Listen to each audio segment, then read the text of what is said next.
नमस्कार दोस्तों, YouTube के नमस्ते जी चैनल पर आपका स्वागत है। आज मैं आपको सुनाने जा रही हूँ एक नई कहानी। तो चलिए शुरू करते हैं। पूरी कॉलोनी में खुसर फुसर का तूफान बरपा हुआ था। अकड़ू कहीं का, बहुत घमंडी है। तुम्हें पता है? अरे वही तेरा पड़ोसी सौरभ। बिल्कुल नहीं जाना उसके घर, अविनाश ने कहा तो मयंक आश्चर्य में पड़ गया। लेकिन वो तो पेशे से डॉक्टर है। अपनी कॉलोनी में कोई डॉक्टर तो आया कम से कम। हम सबको तो खुश होना चाहिए। अरे भाई, रात बिरात जरूरत पड़ जाए तो इस कस्बे के बीमार पड़े हॉस्पिटल तो कहीं भागना नहीं पड़ेगा। इसी इसी बात का तो गुरूर है उसे। पूरे हफ्ते भर हो गए उसे यहाँ आए हुए, लेकिन किसी से बात तक नहीं की। मुलाकात तो दूर की बात है। अविनाश ने फिर से उतने ही रोष से कहा, डॉक्टर है तो क्या हुआ? इतना ताव, इतना अहम किस बात का? नीलू बता रही थी, अकेला रहता है। शादी की उम्र तो इसकी निकल गई। अभी तक शादी क्यों नहीं की तुम्हें पता है? ओफो अविनाश, शादी नहीं की तो नहीं की, इसमें तुम्हें क्या एतराज है? अब शादी नहीं करने की बात बीच में क्यों आ गई? बीच में नहीं आई, यही तो बात है मयंक। अभी तक शादी नहीं की, जबकि डॉक्टर होने के कारण एक से बढ़कर एक रिश्ते की लाइन लग जानी चाहिए थी। सीधी सी बात है। तब ये गुलछर्रे उड़ाने कैसे मिलता है डॉक्टर साहब को? जाने कहाँ घूमते रहते हैं जनाब। इन्हीं सब हरकतों की वजह से ही तो शहर से इन्हें यहाँ इस कस्बे में फेंक दिया गया है। बीवी होती तो नजर रखती इन पर, गृहस्थी होती तो इन पर घरेलू जिम्मेदारी आती, तब पता चलता जीवन क्या है। अभी क्या है? अकेला जीवन, बेरोक टोक, कुछ भी करो। नीलू बता रही थी, महिलाओं से भी अदब से बात करने का सलीका नहीं है इन्हें। कॉलोनी की कोई भी महिला इनके पास इलाज के लिए तो क्या, घर वैसे भी नहीं जाएगी झांकने। अविनाश किसी के बारे में गलत क्यों सोचता है इंदु? नीलू भाभी ने एक हफ्ते में ही इन पर भारी अनुसंधान कर लिया लगता है। माइक ने थोड़ा हंसकर कहा तो अविनाश चिढ़ गया। नीलू की जानकारी एकदम पक्की है, समझा? डॉक्टर होने के नखरे तुम्हें उठाओ। इंसान का चरित्र और व्यवहार समाज में मायने रखता है, समझे? अविनाश तेजी से अपने घर की तरफ आ गया। बारिश अचानक बहुत तेज हो गई थी। घर पहुंचा तो लाइट भी गोल हो गई। नीलू, नीलू खाना बन गया है तो ले आओ। अविनाश ने घर आते ही आवाज लगाई। जी, अभी लाई, कहती नीलू का पैर अचानक हड़बड़ी में किचन के दरवाजे में फंसा और वो फर्श पर धड़ाम से गिर पड़ी और दर्द के मारे चीखने लग गई। अविनाश की तो जान निकल गई। उसने तुरंत मयंक को फोन किया, जल्दी आजा गाड़ी लेकर, नीलू को हॉस्पिटल लेकर जाना है। मयंक चंद पलों में पहुंच गया था। बहुत कोशिश करने पर भी नीलू को उठाना और गाड़ी में बिठाना संभव नहीं पाया था उन दोनों के लिए। नीलू को तिलमात्र हिलने पर भी भयंकर पीड़ा हो रही थी। अविनाश, लगता है पैर की हड्डी टूट गई है। चलो जल्दी से सौरभ जी को बुला लेते हैं, यहीं पर तो रहते हैं। मयंक ने बहुत आग्रह से कहा तो अविनाश आग बबूला हो गया। नहीं, उस खड़ूस डॉक्टर को मैं कभी नहीं बुलाऊंगा। पहली बात तो वो किसी से बात ही नहीं करता, तो मेरे घर आएगा ही नहीं। फिर उसके अकेले रहने के बारे में ऐसी उटपटांग बातें सुनकर अपनी पत्नी का इलाज मैं इनसे नहीं करवा सकता हूँ मयंक। मयंक ने अविनाश की बेसिर पैर की बातों को अनसुनी करते हुए डॉक्टर को फोन लगा दिया था।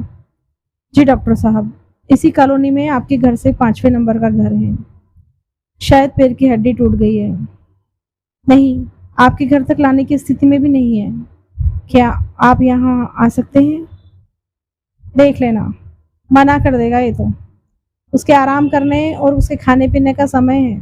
तू भी ना मयंक मेरी बात पर यकीन नहीं करता, खामखाई अपनी और मेरी बेइज्जती करवा रहा है। तभी एक कार अविनाश के घर के सामने रुकी और डॉक्टर साहब, सौरभ, 2 नर्सों के साथ वहां आ गए। आते ही बिना हाय हेलो की नमस्ते किए पेशेंट कहाँ है पूछा और उस ओर चल दिए जहां नीलू फर्श पर पड़ी थी। कहाँ दर्द है पूछते गए और नर्स नीलू की सहायता करती गई। थोड़ी देर में उन्होंने मेडिसिन देकर और दोनों नर्सों को गाइड करते हुए चोटिल स्थान की कच्ची पट्टी कर दी और दर्द कम करने की दवाई देकर बिना कुछ कहे चले भी गए। नीलू को थोड़ी देर में काफी आराम महसूस होने लगा था। अरे अविनाश, सच में सौरभ जी तो बहुत अकड़ू है। भाई देखो, जरा तुम्हारे घर में पहली बार आए नमस्ते तक नहीं की। नीलू भाभी को भी कोई रिस्पेक्ट नहीं दी, बिल्कुल अव्यवहारिक व्यक्ति है। सीधे सीधे आए और चलते बने, ना कोई बातचीत।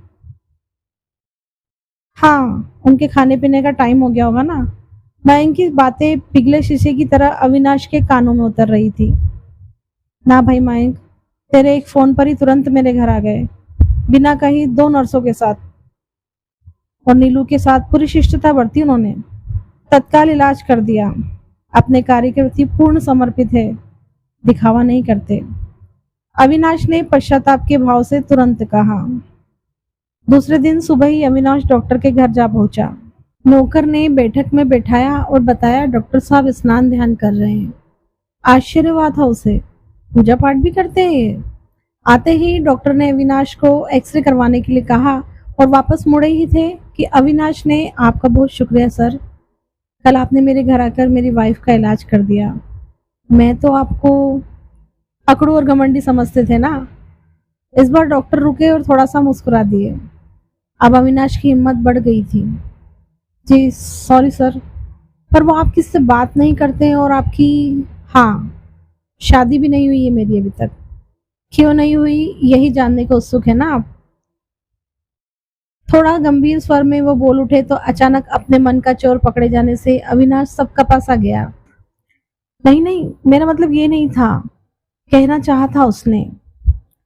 वैसे तो मेरा व्यक्तिगत मामला है, मगर फिर भी पिताजी ने मेरी शादी मेरी पढ़ाई के दौरान ही कर दी थी। शादी के बाद हमारे यहाँ एक बेटी हुई थी। 2 वर्ष की उम्र में वो गंभीर बीमारी से बीमार पड़ गई। उस समय में मेडिकल की पढ़ाई कर रहा था। रात का समय था, कोई डॉक्टर भी नहीं मिल पाया, और इलाज के अभाव में उसने मेरी पत्नी अनिमा की गोद में ही दम तोड़ दिया। तब से मेरी दुनिया ही उजड़ गई। अनिमा सदमे में चली गई और मुझे ही दोषी मानती है वो। अभी मेंटल हॉस्पिटल में है। मैं हंसना बोलना ही भूल गया हूँ। मेरा पेशा डॉक्टर का है, बस उसी के प्रति समर्पण भाव से जुटा रहता हूँ। कोई भी बीमार मुझे किसी भी समय कहीं भी बुलाता है तो मैं तत्काल उसका इलाज करने पहुंच जाता हूँ। इस कस्बे को मेरी जरूरत है, इसीलिए यहाँ आया हूँ। अपनी पत्नी से मिलने मेंटल हॉस्पिटल जा रहा हूँ अभी। शायद अब आपको आपके प्रश्नों का जवाब मिल गया होगा। कहकर वो चले गए थे और अविनाश की आंखें पूरी तरह खुल चुकी थी। धन्यवाद दोस्तों, फिर मिलते हैं एक नई कहानी के साथ। अगर आपको मेरी कहानी पसंद आई हो तो लाइक, शेयर और मेरे चैनल नमस्ते जी को सब्सक्राइब जरूर करें और साथ ही बेल आइकन जरूर दबाएं ताकि मेरी कहानियां आप तक पहुंचती रहें। धन्यवाद।